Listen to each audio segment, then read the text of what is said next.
Welcome back to the OpenAI Associate Developer course. In this lesson, we'll explain the steps for calling back to the AI with the results retrieved after calling an external API. We'll cover some vital points to ensure the smooth integration of function calls within the chat completion workflow.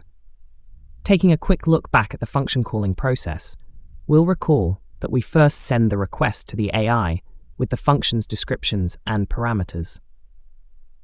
We then get a response and call the external API with the specific functions and parameters provided back to us by the AI. We then call the third-party functions and receive a response from the API. This is all the steps we've covered in the previous lessons. Now we'll focus on calling back to the AI with the results from the external API. It is important to remember that this step requires us to use the function information originally returned by the AI. Okay, let's begin. When making the call back to the OpenAI with function results, be sure to remove the tools array and the tool choice properties from the OpenAI configurations. These options are only used when initiating the function call and should not be included in calls to the AI containing function results. Now let's focus our attention on how to call back to the AI with the results from the third-party function calls.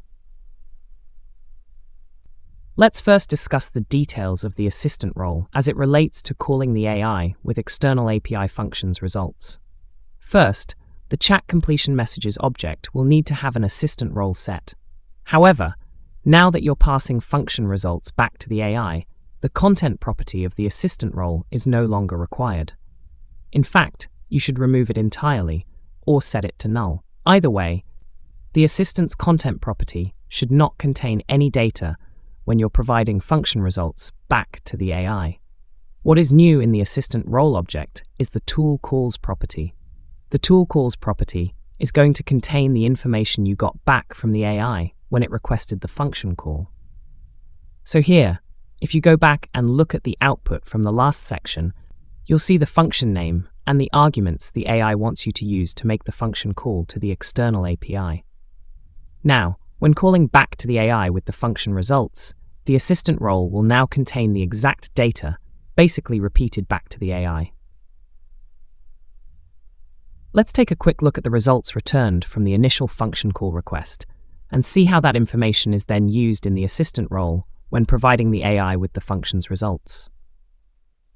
First, in the AI's initial response, it is letting us know which function or functions to call and with what parameters. The response object contains the following. 1. The standard header information such as the ID, object, creation time, and model properties, which we won't worry about here. 2. The choices array. Remember, if n is greater than 1, the choices array will contain n number of indices. 3. The message object. This contains the assistant, role, and empty content. Remember, the assistant role is letting you know that the AI is the one providing the information, and the content is the response itself, which is empty when a function is being called. 4.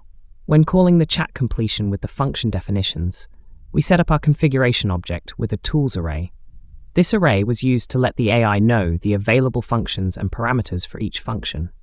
Now, looking at the AI's response, we see the tool calls array property in the AI's response.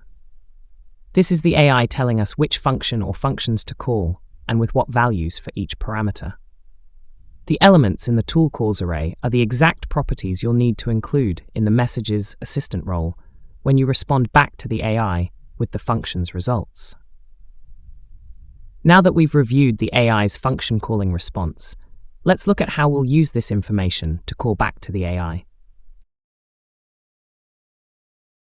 Before diving further into calling the AI with function results and the part the assistant role will play, let's first quickly revisit the few-shot prompt principles. Using this sample code, you can see that we are conducting a mock conversation with the AI. Here, the user role represents a query to the AI, and the assistant role represents a response from the AI. Now, when we ask our final question, who won the 2018 World Series, we are not only likely to get back the correct answer, we're also likely to get it back in the same JSON format as well. Here, the assistant role content is the content we fill in, and it represents examples of our desired AI response to our prompts. So, by us filling in the assistant role, we are demonstrating for the AI simulated examples of past responses the AI itself has given. The principle is similar when providing functional information back to the AI. The assistant role plays the exact same part as it does in few-shot prompting. Only now, we are filling in the assistant role with the function information that the AI returned from our previous function call request. In both cases, we are filling in information in the assistant role, which gives the AI examples of past responses. The only real difference is that in one, we're providing function and parameter information, while in the other, we're providing JSON objects containing World Series winners. One quick note before diving into the formal assistant object format. Something that confuses many beginners is that the function information we provide in the assistant role is not the actual results we got back from the function call. Instead, the function information in the assistant role, when providing function result information, is just the function information we already got back from the AI, and is just the function name and the parameters values. Keep in mind that we provide the past response in the assistant role to help the AI understand how we got the results we'll be providing. Here, when we provide the results we got back from the function call, think of the assistant role as a way to answer the AI's question of, how did you get this information? And the actual results themselves are provided in a new role object, the tool message, which we'll explore shortly. Okay, now that we more completely understand the purpose of the assistant role, let's take a look at the format of the assistant role. Here we'll look at the assistant role object's format when providing function information back to the AI. First, as we see in the code, the function information is identical to the functions in the initial response the AI returned to us. The original response contained the function name and parameters to use, thus letting us know to call the getUserStatus function twice. Once with the parameters to retrieve the posts the user has, then a second, but this time to get the number of the user's to-dos. And here, we see the exact same functional information in the assistant role object. Thus, the assistant role is providing the AI with information that the AI itself has previously provided. One final point to take note of is the ID property of each of the function objects. You will need this value as well as the function's response when calling back to the AI with the function results. Be sure these match what was provided in the AI's response.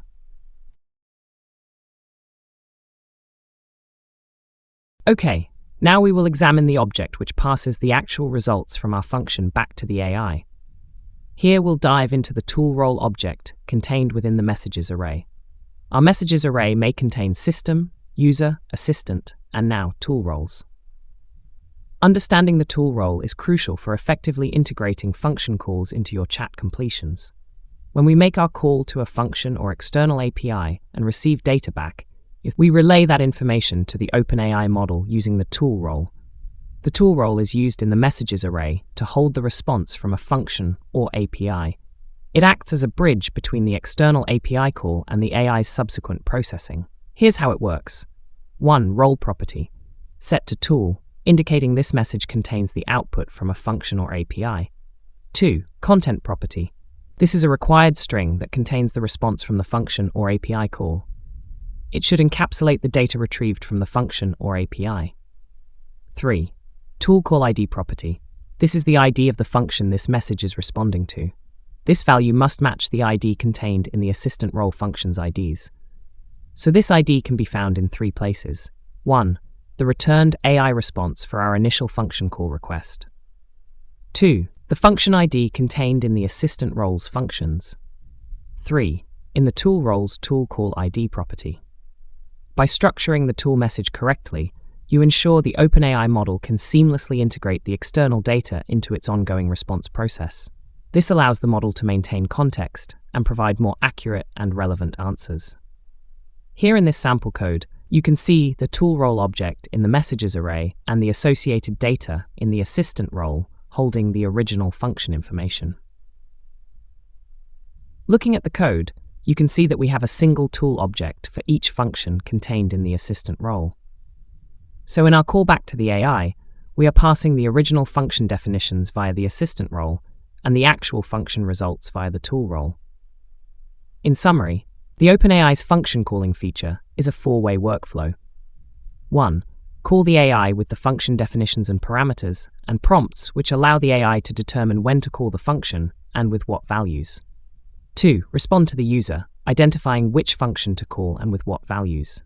3. Call the function. This may be an external API or even a local function. 4. Call back to the AI with the function results. Now, with all the information about the function and the results, the AI can provide a more accurate and relevant response to the user. We have now covered the OpenAI function calling capabilities, along with many of the most commonly used and useful APIs available from OpenAI's APIs. This section concludes our lesson on function calling, as well as completes the course. Thank you for participating, and we hope you found this course valuable. Stay tuned as we will be putting out the next level to the Associate OpenAI Developer course.